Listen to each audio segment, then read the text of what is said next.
Jadi gini ibaratnya, kalau saya ngajar di kelas menghadapi banyak murid, itu saya berpikirnya itu dalam waktu yang sama, anak saya juga diajar sama guru-guru lain. Jadi kalau saya mengajar itu seraya berdoa. Jadi semoga anak saya di sana juga di tangan yang tepat. Maka saya juga harus tepat juga sama anak saya di sini juga begitu mengajarnya.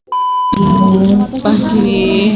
Nah, kami di sini kan mau bertanya Bu, dalam rangka Hari Guru, kami ingin bertanya seputar seorang guru, profesi seorang guru yang pertanyaannya itu telah kami rangkum dari teman-teman kami. Nah, Bu Mas bersedia menjadi narasumber kami? Oh iya.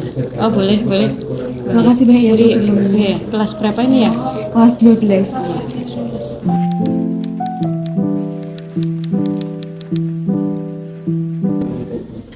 Awal mula saya kepikiran jadi seorang guru.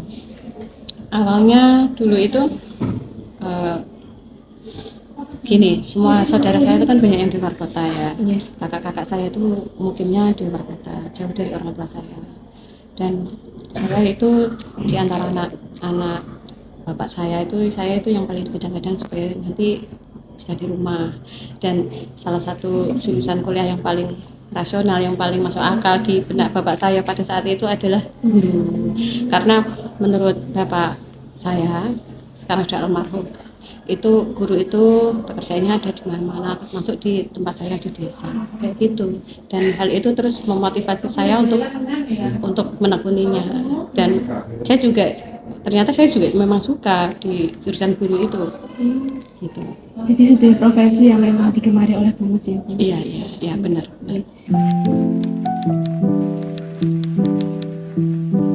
Lika-likunya. Lika-likunya banyak sih ya, nggak semulus langsung lancar gitu enggak. Jadi awal-awal masuk bahkan dari mulai SD itu udah lika-likunya udah muncul.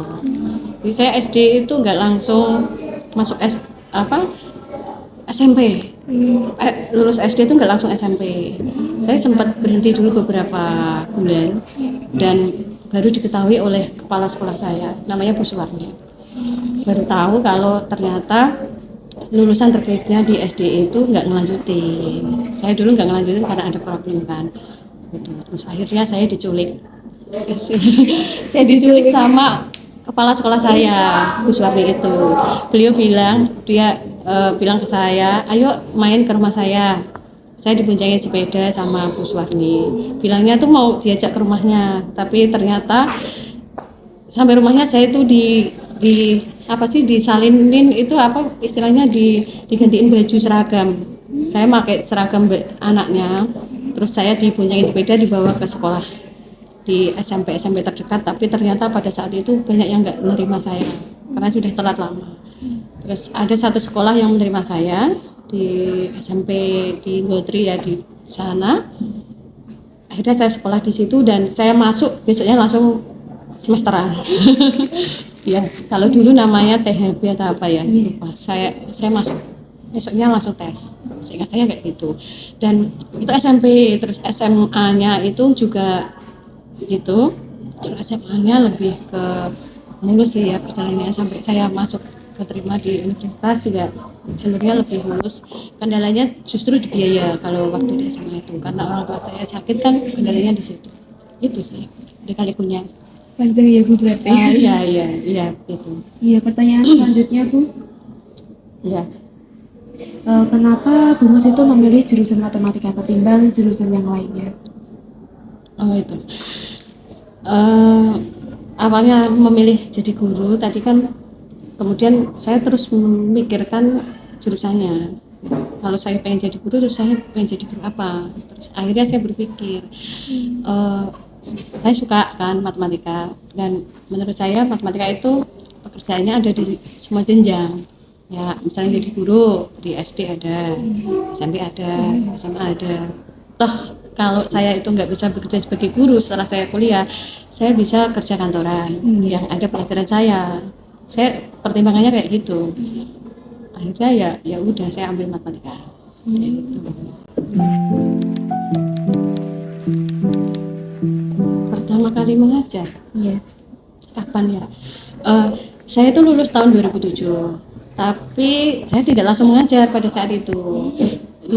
Gimana?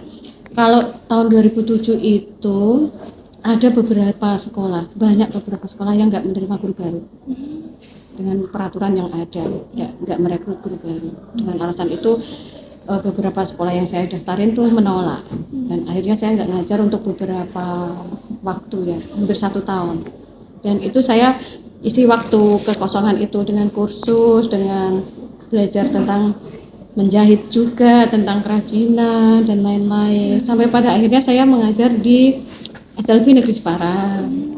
Saya mengajar matematika untuk tunarungu, jadi sedikit-sedikit bisa lah untuk bahasa isyaratnya ya. Itu, dan di sana itu ternyata nggak hanya magang matematika, saya juga waktu itu bimbing menjahit juga ya. Jadi apa yang saya pelajari yang nggak sengaja itu waktu kosong itu saya belajar menjahit ya, ternyata itu ada manfaatnya pasti. Jadi apa yang kita pelajari itu ternyata ada rencananya gitu. Jadi untuk itu saya ngajar di SLB Negeri Jepara tahun 2008-2009 sampai kurang lebih 5 tahun. Saya berhenti itu setelah terjadi tragedi sama saya.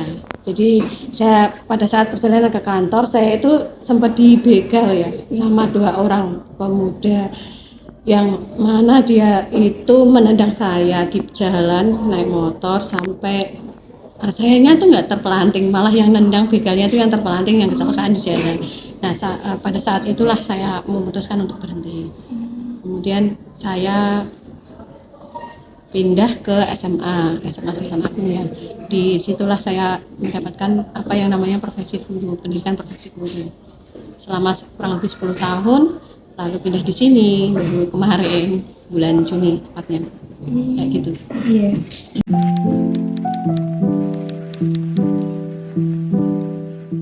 Kalau rasa malas, cara mengobatinya, saya itu kalau udah mulai jenuh dengan aktivitas sehari-hari, saya kan ngajar setiap hari ya, pagi sampai sore ngajar sini, terus pulangnya masih ngelesin, nanti rutinitas yang seperti itu. Terus kalau udah mulai jenuh itu, terus rasa malas itu muncul, saya mulai kepikiran lagi, oh saya tuh sudah berjalan sudah sangat jauh, dari mulai lahir, terus SD, SMP, SMA, kuliah, kerja, kan perjalanan saya sudah sangat jauh. Dan saya tuh langsung keingat apa tujuan saya, pencapaian saya.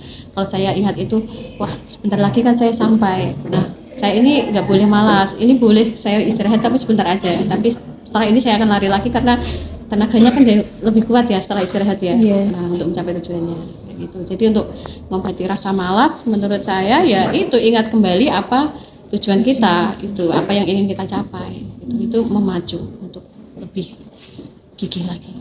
Berarti tidak boleh malas, rehat sejenak boleh, tapi kita harus tetap berlari. Iya betul, kayak gitu, rehat untuk mengumpulkan energi lebih banyak lagi untuk beraktivitas lagi kayak gitu. Tips yang sangat menyentuh sekali.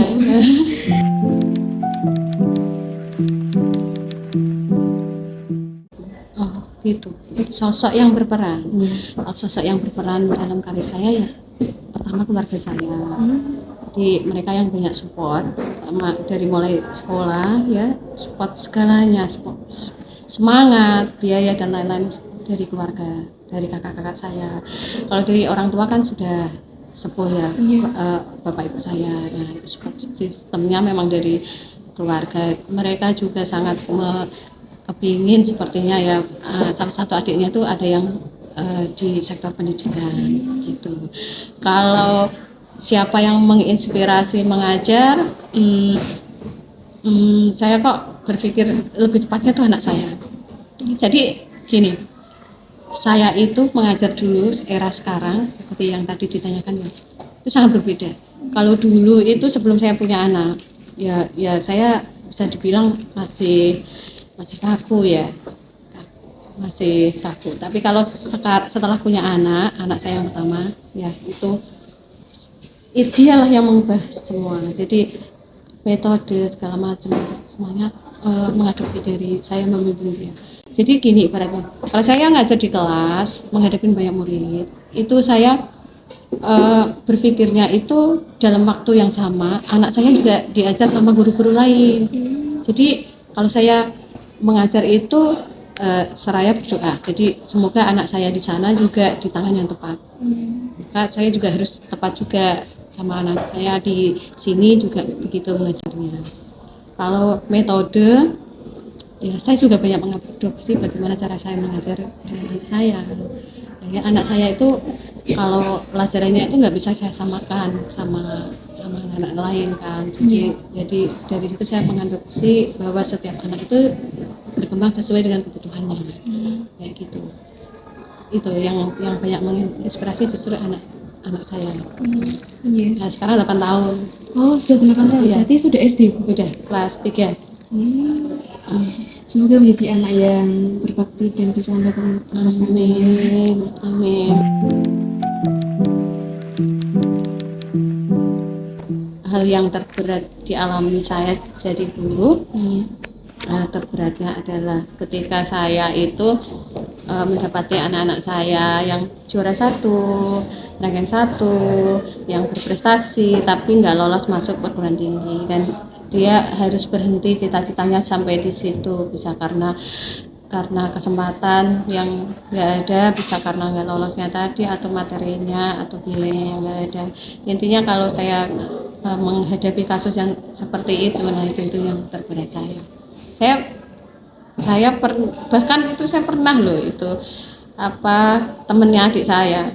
Ya, saya kan bersama dengan membersamai teman-temannya adik saya ya, nanti progresnya mau kuliah di mana, dan ketika sudah ditata dengan sangat apik banget, nah pada saat hari hanya mau kuliah ada suatu masalah kayak ayahnya meninggal terus dan lain-lain. Udah pernah ngalamin kayak gitu. Nah itu hal-hal terberat ketika saya melihat seorang murid yang harus pupus cita-citanya kayak gitu.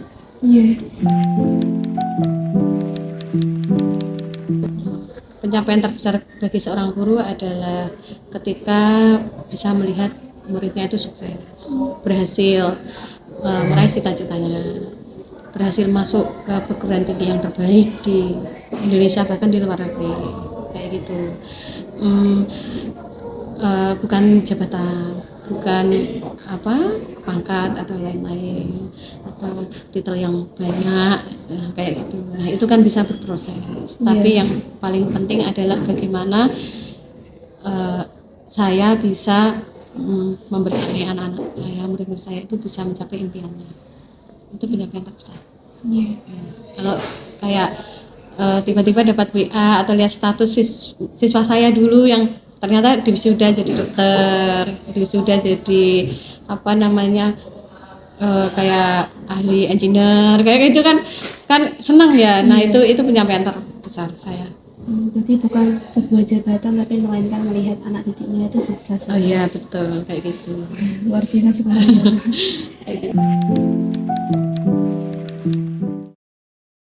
Harapan yang belum tercapai saat ini selama ini adalah itu, saya tuh pengen jadi guru agung. Ya guru agung itu kayak guru yang menginspirasi, guru yang bisa menginspirasi murid-muridnya menjadi lebih baik lagi. Jadi apa yang dilakukan, apa yang dipilih, apa yang diinginkan di masa depan itu selalu terinspirasi dari sosok guru gitu. Jadi saya pengen seperti Bu Mus dalam hal meraih cita-citanya. Saya bukan profesinya yang ditiru tapi kegigihannya. Saya kepengen seperti Bu Mus dalam semangatnya kayak gitu. Jadi saya belum sepenuhnya bisa itu, dan itu yang belum saya capai sih sampai sekarang. Menurut saya itu. Ya. Semoga segera tercapai ya Bu. Amin.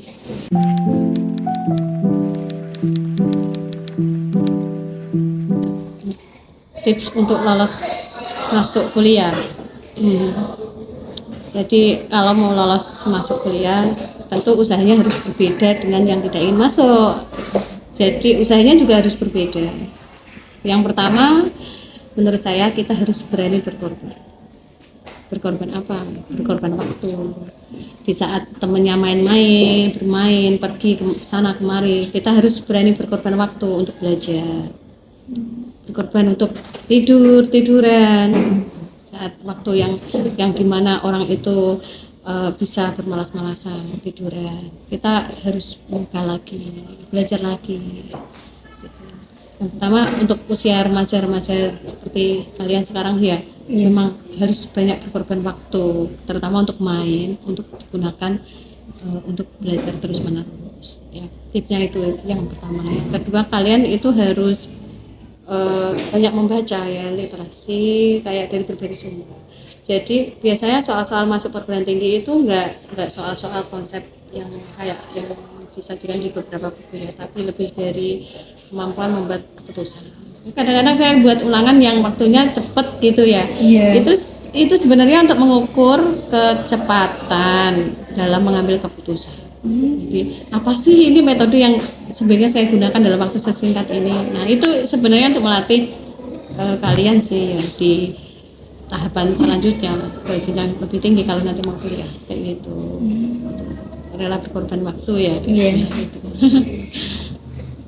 Selain berkorban waktu, apakah kami juga harus mengorbankan pikiran juga, misalkan kita harus fokus, benar-benar fokus? Iya gitu. betul, harus benar-benar fokus ya untuk saat ini. Saya rasa setiap siswa yang mau masuk perguruan tinggi rata-rata mengalami hal ini. Jadi yang perlu ada di pikiran kita adalah bahwa kita itu nggak satu-satunya yang berkorban, yang berjuang keras.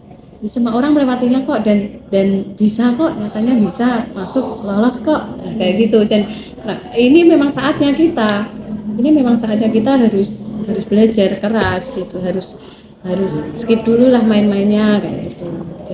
Jadi seperti itu.